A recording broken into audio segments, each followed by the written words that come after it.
তো আজকের আপনাদেরকে যে জিন সাধনাটা শেখাবো, এটা আলহামদুলিল্লাহ খুবই পরীক্ষিতও বলতে পারেন, এবং আলহামদুলিল্লাহ অনেক মুজাররব এবং খুব সহজেই এটা করা যায়। আপনার 2 লাখ 5 লাখ 10 লাখ এরকম পড়তে হবে না, খুব সহজে মাত্র অল্প সময়ের মধ্যে কোনো জিনকে সাধন করা যায়। শুধু আবার সাধন নয়, এখান থেকে আমরা একটা পাথর হাসিল করব, তাদের কাছ থেকে আমরা পাথর পাবো, একটা পাথর আলহামদুলিল্লাহ আমরা হাসিল করতে পারবো। সেজন্য হযরত এই এই এটার ক্ষেত্রে তো প্রথমে আপনাদেরকে যে জিন্নাত সম্পর্কে আমাদের যে ভুল ধারণাগুলো রয়েছে, এটা হয়তো আলেমরা এটা এত করে না, কিন্তু আম মানুষরা যারা অল্প মানে সুকবিরাজি করে বা তদবির অল্প আড্ডা করে, তাদের মধ্যে একটা ভুল ধারণা কেমন আছে যে একটা জিন হাসিল করা মানে যে আমি পৃথিবীর সব কিছু পেয়ে গেলাম, তার দ্বারা আমি আমার বাড়ির কাজ কাম করালাম, তার দ্বারাই আমার অনেক টাকা পয়সা আসবে, বা আমি যা বলবো সে তাই শুনবে, আমাকে নিয়ে মানে আমাকে হাওয়ার মতো ভাসিয়ে কখনো আরবে নিয়ে চলে যাবে, কখনো মদিনায় নিয়ে চলে যাবে, আমি যেখানে যা বলবো তাই শুনবে। এরকম এরকম ধারণা আমাদের অনেকের মধ্যে এরকম থাকে। তো এটা সম্পূর্ণ ভুল ধারণা, এটা সম্পূর্ণ ভুল ধারণা। আল্লাহ সুবহানাহু ওয়া তাআলা পবিত্র কালামুল শরীফের মধ্যে বলেছেন যে আমি যে জিন জাতি মানুষ জাতি সৃষ্টি করেছি তোমাদের মতনই, তোমাদের মতনই। একটু তফাৎ রয়েছে, আমরা তাদেরকে দেখতে পাই না, কিন্তু তারা আমাদেরকে দেখতে পায়। আমরা তাদেরকে দেখতে পাই না, তারা আমাদেরকে দেখতে পায়। এবং কালকে আমাদের দিন এটা সম্পূর্ণ উল্টো হবে, আমরা জিন্নাতদেরকে দেখতে পাবো, জিন্নাত আমাদেরকে দেখতে পাবো। মজার ব্যাপার হচ্ছে এখানে। যাই হোক হযরত, সম্মানিত হযরত, বিষয় হলো যে ধারণাগুলো আমাদেরকে পরিবর্তন করতে হবে। যে একটা জিন সাধন করেছি মানে যে জিনের অনেক ব্যাপার স্যাপার আছে, একটা জিন্নাত সব কিছু করতে পারে এরকমটা না। আমাদের মানুষ আমরা যেমন, আমাদের মধ্যে কারো কেউ শিক্ষিত আছে, কেউ অশিক্ষিত আছে, কেউ মূর্খ আছে, কেউ আবার ভালো আছে, কেউ আবার খারাপ আছে। কেউ ভালো মানুষ, তার মনজন ভালো, তার সব কিছু ভালো, এরকম ভালো মানুষও আছে, খারাপ মানুষও আছে। জিন দুই প্রকার বশীভূত হয়, বা জিন দুই প্রকার ভাবে আমরা পাই।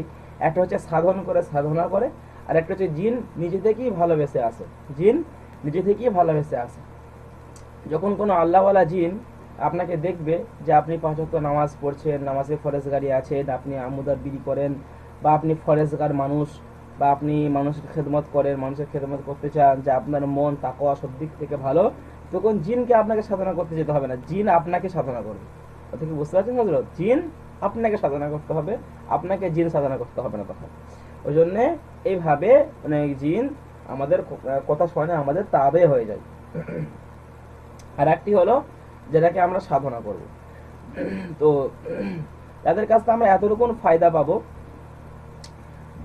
যে কোনো দূরের কোনো খবর, যেহেতু জিন্নাতকে আল্লাহ রাব্বুল আলামিন কিছু কিছু এমন শক্তি দিয়েছে, তারা দূরের খবরগুলো আপনার কাছে এনে দিতে পারবে, বা দূরের খবরগুলো, দূরের কথাগুলো আপনাকে এসে বলে দিতে পারবে।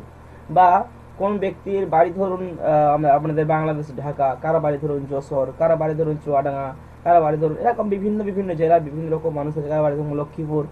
তো ধরুন আমি দূরের কারোর চিকিৎসার জন্য জানতে চাইছি যে তার আসলে কি সমস্যা হয়েছে, তখন কি হয়, প্রত্যেক মানুষের সাথে একটা কারিন জিন্নাত থাকে, প্রত্যেক মানুষের সাথে একটা কারিন জিন্নাত থাকে। এই জিন তখন ওই জিনের সাথে কানেক্টিং করে ফেলে, তাদের সাথে কানেক্ট করে ফেলে। তখন ওই যে রুগীটার পুরো মানে 14 গোষ্ঠী, মানে প্রথম থেকে নিয়ে শুরু পর্যন্ত সব বলে দিতে পারে। এরকম অনেক মুদাব্বির আসি দেখবেন যে আপনি আপনি মানে বাড়িতে এসে বসবেন, উনি আপনাকে বলে দেবে যে তোমার এই সমস্যা হচ্ছে, তোমার ওই সমস্যা হচ্ছে, তোমার বাড়ির মধ্যে এই সমস্যা হচ্ছে, তোমার শরীরটা এইভাবে খারাপ হয়েছে। এগুলো এগুলো কিভাবে হয়? এগুলো মানুষের তো আল্লাহ রকম কোনো দেয়নি, বুঝতেছেন হযরত? এগুলো জিন, এগুলো জিন দ্বারাতেই সম্ভব। ওই জিন তখন ওই রুগীর সাথে কানেক্টিং করে ফেলে, ওই জিন না তখন এসে এই মুদাব্বিরকে বলে দেয় যে এই রুগীর এই এই সমস্যা। মুদাব্বির এটা শুনে আবার রুগীকে বলে, তখন রুগী তখন তাকে তো আল্লাহওয়ালা মনে করে, বুঝতেছেন না হযরত? রুগী তখন তাকে দেখে আল্লাহওয়ালা, আল্লাহর ওলি মনে করে। তো এইভাবেই আমরা জিন্নাতকে হাসিল করবো ইনশাল্লাহ। সে আমল পন্থা নিয়ম আপনাদেরকে বলবো। জিন্নাত এসে আপনাকে কি দিয়ে যাবে? একটা পাথর দিয়ে যাবে। আর এই পাথরটা নাড়াচাড়া করবেন, যে যে কলেমাটা আছে, যে আমাদের যে রুবাইটা আছে, আজিমাতটা আছে, ওটা আপনি পড়বেন ইনশাল্লাহ, সে হাজির হয়ে যাবে, সে কিন্তু আপনাকে এটা দিয়ে যাবে। তো এর জন্য আমাদের কিছু কষ্ট করতে হবে, কিছু সাধন করতে হবে। সাধন ছাড়া, সাধনা ছাড়া কোনো ফল পাওয়া যায় না। সাধনা ছাড়া কোনো ফল, কোনো উপকার কিন্তু পাওয়া যায় না। প্রত্যেকটা জিনিসের সাধনা আছে, প্রত্যেকটা জিনিসের আমল আছে, বুঝতে পেরেছেন হযরত? তো সর্বপ্রথম আমরা এই আমলটি করার জন্য আপনাকে প্রথমে যেগুলো মেনে চলতে হবে, প্রথম নম্বর হলো আপনার হালাল খাবার খেতে হবে। দ্বিতীয় নম্বর হলো আপনাকে একটা ভালো মানুষ হতে হবে, মানুষের মধ্যে হিংসা এগুলো থাকবে না, এবং আপনার চোখের গুনাহ থেকে বাঁচতে হবে, জিনা থেকে বাঁচতে হবে, বুঝতে পেরেছেন হযরত? এবার আপনাদের চোখকে হেফাজত করে চলতে হবে, এবং একটা গুনাহ থেকে আপনাদেরকে মুক্তি নিয়ে চলতে হবে।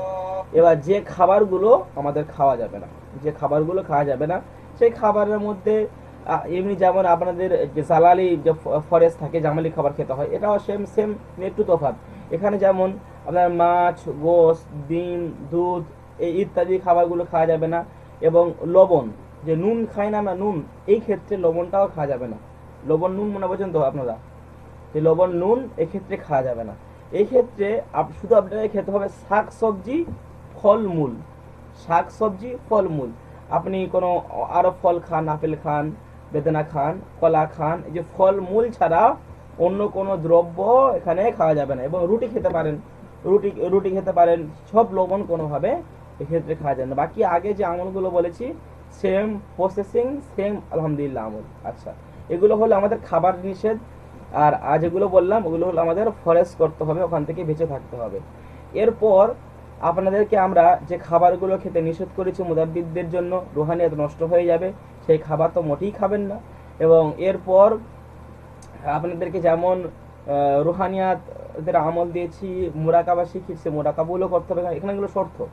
এবং আপনাদেরকে যে রুহানিয়াত আমল, রুহানি শক্তি অর্জন করার জন্য আপনার প্রকৃত একটা ব্যক্তি হতে হবে, বুঝতে পেরেছেন হযরত? এরপর আপনি আমলটা করবেন। আমল কিন্তু খুবই সহজ, আমল খুবই সহজ, কালকে যে আমলগুলো দিয়েছি তার থেকেও সহজ।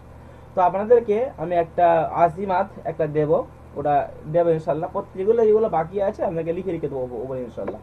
যেহেতু হোয়াটসঅ্যাপটা নেই বলে সমস্যা হচ্ছে, তাই আমরা একটা নতুন হোয়াটসঅ্যাপ তৈরি করে ফেলেছি ইনশাল্লাহ, ওটা আপনারা অ্যাড হতে পারবেন, ওদের নাম্বার দিয়ে দেবেন ইনশাল্লাহ। যা কথা হলো এখন যে ওই আজিমাতটা আপনাদের প্রত্যেক ফরজ নামাজের পর পড়তে হবে, প্রত্যেক ফরজ নামাজের পর এই আজিমাতটা পড়তে হবে। এবার এর আগে কিছু কথা আছে, এটা আমলটা করার জন্য কিন্তু আপনাকে 41 দিনের জন্য আপনার পুরো পরিবার থেকে পুরো একদম আলাদা হয়ে যেতে হবে, যেখানে একদম ফাঁকা বসতি, বা একটা ফাঁকা জায়গা, একটা ফাঁকা বাগান বলতে পারেন, একটা ফাঁকা জায়গা যেখানে সচরাচর মানুষ খুব কম গ্যামজাম করে, মানুষের আনাগোনা খুব কম হয়, মানুষের আওয়াজ খুব কম হয়, এরকম জায়গাতে আপনাকে ওই 40 দিন বা 40 দিন আপনাকে থাকতে হবে। 40 দিন মনে রাখবেন, 40 দিন। এটা কিন্তু 41 দিনের আমল নয়, এটা 40 দিনের আমল। এটা 41 দিনের আমল নয়, এটা 40 দিনের আমল। আচ্ছা, এরপর আপনি আমলটি শুরু করবেন যে কোনো মাসের, চন্দ্র মাসের প্রথম বৃহস্পতিবার থেকে, যে কোনো চন্দ্র মাসের প্রথম বৃহস্পতিবার থেকে আপনি আমলটি শুরু করবেন, বুঝতে পেরেছেন হযরত? আমলটি শুরু করবেন। তো আমলটি আপনারা শুরু করবেন, এবং আমলের শেষে কি হবে সেগুলো আপনাদেরকে বলে দিই। এরপর ওই যে আজিমাত্রা বললাম, ওই আজিমাত্রা আপনাদেরকে পড়তে হবে, কতটা পড়বেন, এবং আজিমাত্রা আপনাদের খেতে হবে পানির মধ্যে গুলে, ওটা আমাদের সব ইনশাল্লাহ বলবো। আপনারা প্রথমে আগে যেগুলো বাকি আছে, যে সামনে যেগুলো আপনাদেরকে বলেছি, এগুলো আপনারা লিখে ফেলেন, নাহলে আপনাদের মধ্যে গুলিয়ে যাবে, এগুলো লিখে ফেলেন। যেগুলো বললাম, নিয়ম যেগুলো বললাম সেগুলো আপনারা লিখে ফেলুন। প্রথমে লিখবেন কি কি খাওয়া যাবে না, তারপর লিখবেন কি কিভাবে আমাদের চলতে হবে, এগুলো সবই লিখেন, রুহানি শক্তির প্রয়োজন সবই লিখেন। আচ্ছা, তো আপনারা আমলটা কিভাবে করবেন, আপনাদেরকে যে আজিমত, এরপরে আমলটা ইনশাআল্লাহ আপনারা যেভাবে বললাম সেইভাবে করবেন, বুঝতে পেরেছেন? যখন আমল শুরু করবেন তখন একবার আমার সাথে একবার যোগাযোগ করে নেবেন, প্রথমে একবার কথা বলে নেবেন, ঠিক আছে?